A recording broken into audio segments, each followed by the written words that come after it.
Hello friends. 100 शब्द प्रति minute की गति से संपादकीय डिक्टेशन स्टार्ट होगी 3 सेकेंड बाद। स्टार्ट।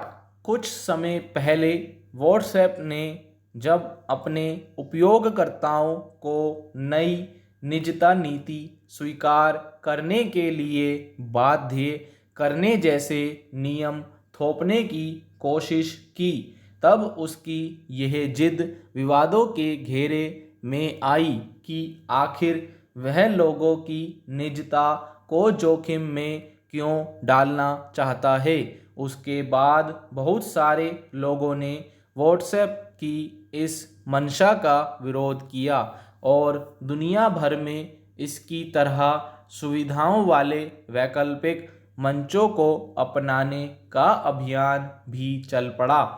तब व्हाट्सएप ने अपनी उस घोषणा पर अमल के विचार को कुछ समय के लिए स्थगित कर दिया था और यह कहा था कि वह लोगों की निजता की कद्र करता है, लेकिन अब हाल ही में फिर उसने यह कहा कि उसकी निजता नीति को स्वीकार नहीं करने पर कुछ सुविधाएं बंद कर दी जाएंगी।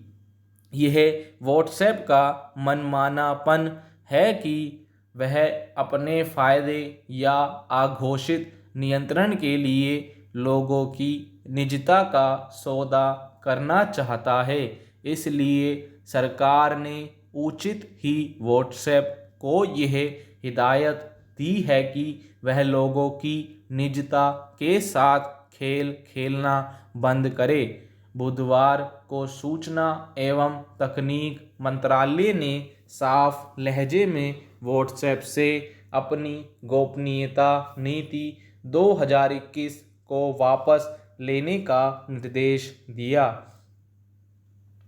दरअसल मंत्रालय का यह मानना है कि व्हाट्सएप की ओर से निजता नीति में बदलाव गोपनीयता और आंकड़े या ब्यौरों की सुरक्षा के मूल्यों को कमजोर करते हैं और इस तरह वे भारतीय नागरिकों के अधिकारों को नुकसान पहुंचाते हैं।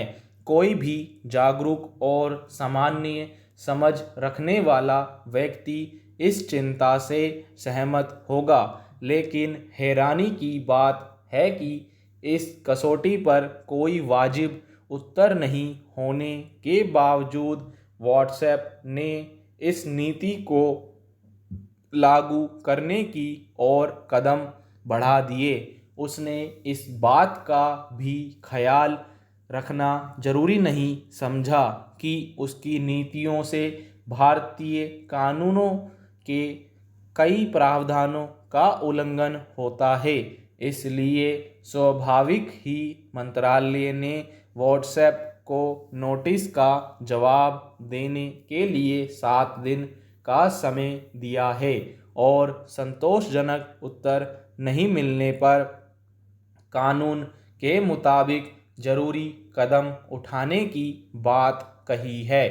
यूं भी यह विचित्र है कि व्हाट्सएप भारतीय उपयोगकर्ताओं पर जो नियम थोपना चाहता है, यूरोप के लोगों को उससे छूट है।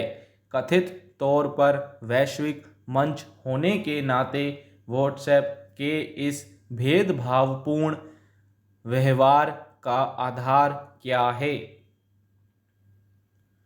किसी सार्वजनिक मंच के उपयोग का मतलब यह नहीं हो सकता कि उसके संचालकों को उपयोगकर्ताओं की निजता पर निगरानी रखने और उसका मनमाना इस्तेमाल करने का अधिकार मिल जाए।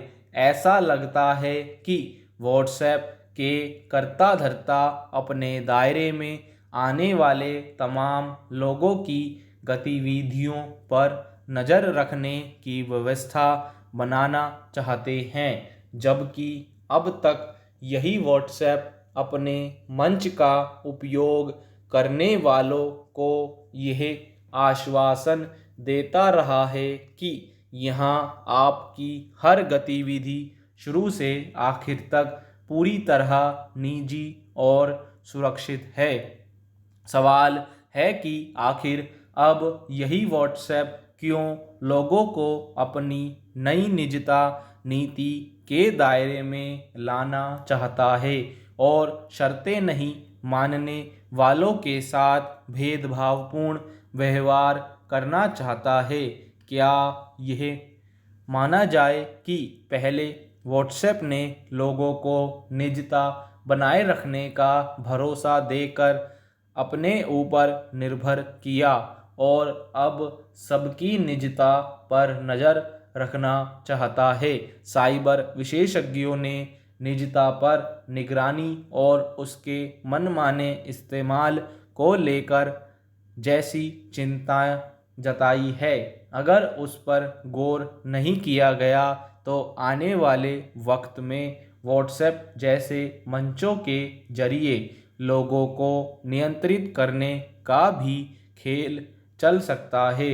यह निजता के अधिकारों के हनन के साथ साथ एक संप्रभु देश के नागरिकों की स्वतंत्रता को भी नियंत्रित करने जैसा होगा। स्टॉप पीडीएफ का लिंक फ्रेंड्स आपको डिस्क्रिप्शन बॉक्स में नीचे मिल जाएगा।